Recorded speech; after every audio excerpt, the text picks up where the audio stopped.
ஐயா, இப்ப உங்ககிட்ட ஒரு கேள்வி.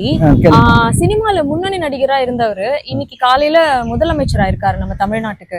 சோ நம்ம விஜய் சார் முதலமைச்சர் ஆனதை பத்தி நீங்க என்ன நினைக்கிறீங்க? இல்ல, இது ஒரு முதலமைச்சர் அவர் வந்து நான் மட்டும் இல்லை, பல பேருக்கு நிறைய பேருக்கு தெரியும். ஒரு மாற்றம் வேணும்னு எதிர்பார்த்தாங்க. அது மட்டும் இல்லாம 400 வருஷத்துக்கு முன்னாடியே ஒரு பாம்பாட்டி சித்தர்னு ஒருத்தர், அவரு தன்னுடைய ஓலைச்சுவடியில இந்த மாதிரி கலியுகத்துல 2026ஆம் ஆண்டுல விஜயன் அப்படிங்கிற ஒரு இளைஞன் திடீர்னு உள்ள வந்து தமிழ்நாட்டுக்கு முதலமைச்சர் ஆவாரு அப்படின்னு அன்னைக்கே கணிச்சு வச்சிருந்தாரு. அவருடைய கணிப்பை யாருமே மீறினதில்லை. அவர் சொன்னது எல்லாமே அப்பத்துல இருந்து நடந்துகிட்டு இருக்கு. அதனால அவரே கணிச்சதுக்கு அப்புறம் நம்ம என்ன கணிக்கிறது? இது மக்கள் கொடுத்த தீர்ப்பு. ரொம்ப சந்தோஷம். ஒரு மாற்றம் வேணும், எல்லாருமே அதான் எதிர்பார்க்கிறோம். அவரும் நல்லது பண்ணுவாருன்னு நான் நினைக்கிறேன். என்னென்ன மாற்றங்கள் வரும்னு நீங்க நினைக்கிறீங்க? அவர் என்ன மாதிரி மாற்றங்கள் தமிழ்நாட்டு இதுக்கு முன்னாடி ஆட்சி செஞ்சவங்களை விட இப்ப இவர் என்ன மாதிரி மாற்றங்கள் கொண்டு வருவாருன்னு நீங்க நினைக்கிறீங்க?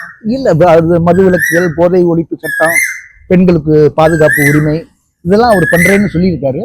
கண்டிப்பா பண்ணுவார். அவர் மனசு வச்சா முடியும். ஆனா அதுக்கு நம்ம மக்களும் ஒத்துழைப்பு கொடுக்கணும். ஆமா, இதுதான் நான் நினைக்கிறேன்.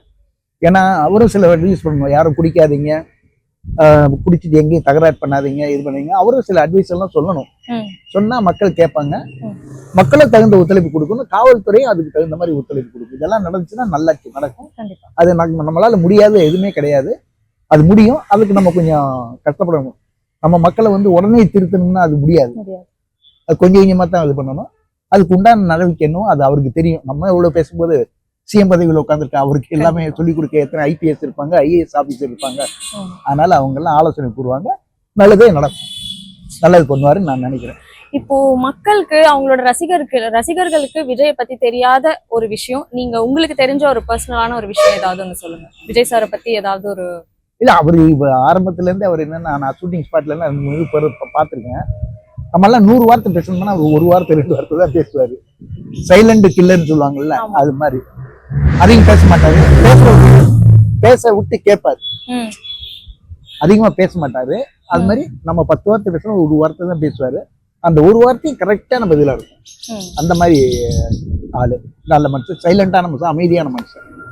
ஆமா, ஆனா நம்ம நினைச்சதை சாதிப்பாரு. அது மட்டும். ஆமா, 1970கள்ல அதிமுக கட்சி ஆரம்பிச்சு எம்ஜிஆர் வந்துட்டு 33% ஓட்டு எடுத்து அன்னைக்கு அவர் ஆட்சியில உட்கார்ந்தாரு. இன்னைக்கு இத்தனை வருஷம் கழிச்சு விஜய் ஒரு புது கட்சி ஆரம்பிச்சு 34% ஆஃப் ஓட்ஸ் வாங்கி இன்னைக்கு உட்கார்ந்துருக்காரு. சோ அவரோட ஆட்சிக்கும் இவரோட ஆட்சிக்கும் என்ன டிஃபரன்ஸ் இருக்கும், என்ன ஒத்துமை இருக்கும்? அப்போ உள்ள ஆட்சிக்கு வந்து எப்படின்னா, எம்ஜிஆர் வந்து எல்லாரையும் கவர் பண்ணாரு. மீனவன் நண்பன் படம் எடுத்தாரு, மீனவர்களை கவர் பண்ணாரு. ரிக்ஷாக்காரன் படம் எடுத்தாரு, ரிக்ஷாக்காரங்க எல்லாரையும் கவர் பண்ணாரு. அந்த மாதிரி ஒவ்வொருத்தருக்கும் ஒவ்வொரு படம் எடுத்து போலீஸார் நடிச்சாரு, எல்லாம் பண்ணாரு.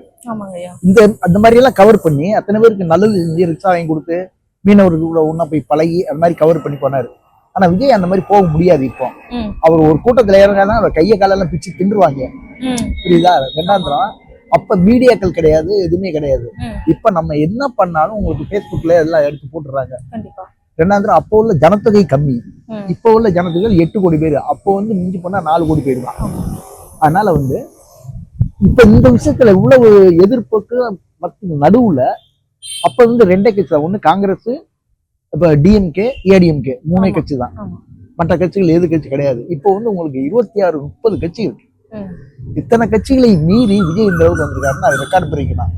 ரெண்டாந்திரம் எம்ஜிஆர் ஆட்சி அமைச்சு 5 வருஷம் கழிச்சு தான் முதலமைச்சரே ஆனாரு. ஃபர்ஸ்ட் எம்எல்ஏ ஜெயிச்சாரு, அதுக்கப்புறம் முதலமைச்சர் போட்டு ஜெயிச்சாரு. இவர் அப்படி கிடையாது. கட்சி ஆரம்பிச்சு 2 வருஷத்துல 108 சீட் வாங்கி ரெக்கார்ட் பிரேக் பண்ணி முதலமைச்சர் இருக்காரு. உலகத்திலே ரெக்கார்டு பிரேக் விஜய் தான். அதுல எந்த விதமான மாற்று கிடையாது. அந்த விஷயத்த நம்ம விஜய் ரொம்ப பாராட்டலாம். ஆமா.